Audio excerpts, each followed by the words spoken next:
எல்லோருக்கும் வணக்கம். இன்று நாம் ஒரு மகத்தான மனிதரின் கதையை பார்க்கப் போகிறோம். வெறும் கவிஞர் மட்டுமல்ல, ஒரு புரட்சியாளர், ஒரு தீர்க்கதரிசி, ஒரு சமூக சீர்திருத்தவாதி, தமிழ்நாட்டின் ஆன்மா என்றே சொல்லலாம். ஆம், மகாகவி சுப்பிரமணிய பாரதியாரின் வாழ்க்கை பயணத்தை தான் இன்று நாம் காணப்போகிறோம். 13ஆம் நூற்றாண்டின் இறுதி காலம்.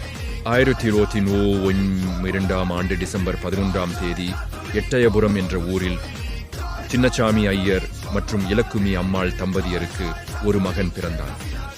சுப்பையா என்று செல்லமாக அழைக்கப்பட்ட அந்த குழந்தைதான் பிற்காலத்தில் இந்தியாவையே தன் கவிதைகளால் தட்டி எழுப்பப் போகிறான் என்று அப்போது யாருக்கும் தெரிந்திருக்காது. அந்த காலத்தில் மின்சாரம் எல்லாம் கிடையாது. எண்ணெய் விளக்குகளின் ஒளியில் அந்த பாரம்பரிய வீட்டில் ஒரு சிறிய தொட்டிலில் உறங்கிக் கொண்டிருந்தது அந்த வரலாற்று நாயகன்.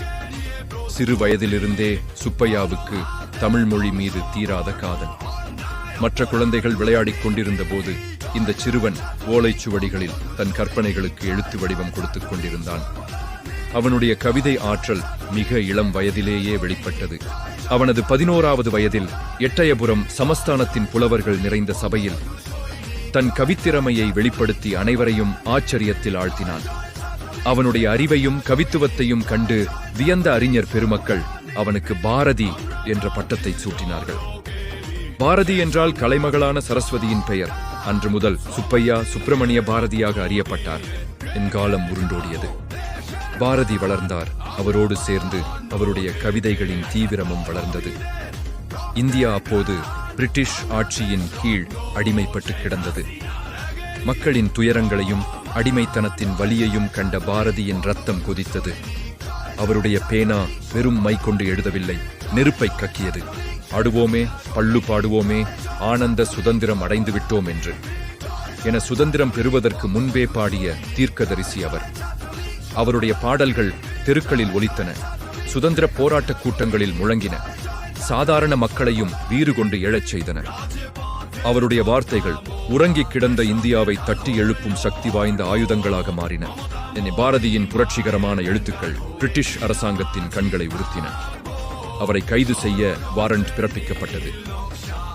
நண்பர்களின் உதவியுடன் பாரதியார் அப்போது பிரெஞ்சுக்காரர்களின் கட்டுப்பாட்டில் இருந்த புதுச்சேரிக்கு தப்பிச் சென்றார். அந்த 10 வருட கால வாழ்க்கை மிகவும் வறுமையானது. ஆனால் அந்த வறுமையிலும் அவருடைய கவிதை ஊற்றுவற்றவில்லை. புதுச்சேரி கடற்கரையோரம் ஒரு சிறிய வீட்டில் மெழுகுவர்த்தி வெளிச்சத்தில் அவர் தனது மகத்தான படைப்புகளான கண்ணன் பாட்டு, குயில் பாட்டு, பாஞ்சாலி சபதம் போன்ற காவியங்களை படைத்தார். அந்த தனிமையும் வறுமையும் கூட அவருடைய எழுத்துக்களை இன்னும் கூர்மையாக்கின. பாரதியார் ஒரு கவிஞர் மட்டுமல்ல, அவர் ஒரு மாபெரும் சமூக சீர்திருத்தவாதி. குறிப்பாக பெண்கள் விடுதலைக்காக அவர் கொடுத்த குரல் நூற்றாண்டுகளை கடந்து இன்றும் ஒலிக்கிறது. பட்டங்கள் ஆள்வதும் சட்டங்கள் செய்வதும் பாரினில் பெண்கள் நடத்த வந்தோம் என்று பாடினார். பெண்கள் வெறும் வீட்டு வேலை செய்பவர்கள் அல்ல, அவர்களும் ஆண்களுக்கு நிகரானவர்கள். அவர்களுக்கும் கல்வி கற்கவும் நாட்டை ஆளவும் உரிமை உண்டு என்று முழங்கினார்.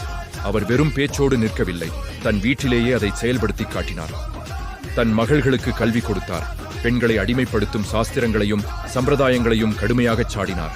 புதுச்சேரியிலிருந்து சென்னைக்கு திரும்பிய பிறகு பாரதியார் திருவல்லிக்கேணி பார்த்தசாரதி கோவிலுக்கு அடிக்கடி செல்வது வழக்கம். அங்கே இருந்த யானையிடம் அவருக்கு ஒரு தனி பிரியம். தினமும் அதற்கு பழம் கொடுத்துவிட்டு வருவார். ஆனால் 1921 ஒரு நாள் மதம் பிடித்திருந்த அந்த யானை அன்போடு அருகில் சென்ற பாரதியை தன் துதிக்கையால் தூக்கி எறிந்தது. பலத்த காயமடைந்த அவரை குவளை கிருஷ்ணன் என்ற நண்பர் காப்பாற்றினார். இந்த சம்பவத்தால் அவருடைய உடல்நிலை மிகவும் பாதிக்கப்பட்டது. அந்த யானை விபத்திலிருந்து மெல்ல மெல்ல தேறி வந்தாலும் பாரதியின் உடல் நலிவுற்றிருந்தது. சில மாதங்களுக்கு பிறகு வயிற்றுக்கடுப்பு நோயால் பாதிக்கப்பட்டு தனது 39வது வயதிலேயே 1921 செப்டம்பர் 11ஆம் தேதி அந்த மகத்தான ஜோதி அணைந்தது. அவர் இறந்தபோது அவருடைய இறுதி ஊர்வலத்தில் வெறும் 14 பேர்தான் கலந்து கொண்டார்கள் என்று வரலாறு சொல்கிறது. ஆனால் இன்று பாரதியின் புகழ் வானுயர வளர்ந்து நிற்கிறது. எங்காலையில் சூரியன் உதிக்கும் போது நாடெங்கிலும் உள்ள அவருடைய சிலைகள் ஒளிர்கின்றன. பள்ளிகளில் குழந்தைகள் அவருடைய கவிதைகளை மனப்பாடம் செய்து பாடுகிறார்கள். அவருடைய பாடல்கள் இன்றும் நம் உணர்வுகளை தூண்டுகின்றன, நமக்கு உத்வேகம் அளிக்கின்றன. பாரதியார் மறைந்து ஒரு நூற்றாண்டுக்கு மேலாகிவிட்டது. ஆனால் அவர் விதைத்துச் சென்ற புரட்சி விதைகள் இன்றும் முளைத்துக் கொண்டே இருக்கின்றன. அவர் ஒரு தனி மனிதர் அல்ல, அவர் ஒரு தத்துவம். அவர் ஒரு காலத்தின் குரல். அந்த மகா கவியின் நினைவை போற்றுவதும் அவருடைய கனவுகளை நனவாக்குவதும் நம் ஒவ்வொருவரின் கடமையாகும். இந்த வீடியோ உங்களுக்கு பிடித்திருந்தால் லைக் செய்து உங்கள் நண்பர்களுடன் பகிர்ந்து கொள்ளுங்கள். பாரதியாரின் எந்த கவிதை உங்களை மிகவும் பாதித்தது என்பதை கீழே கமெண்டில் சொல்லுங்கள்.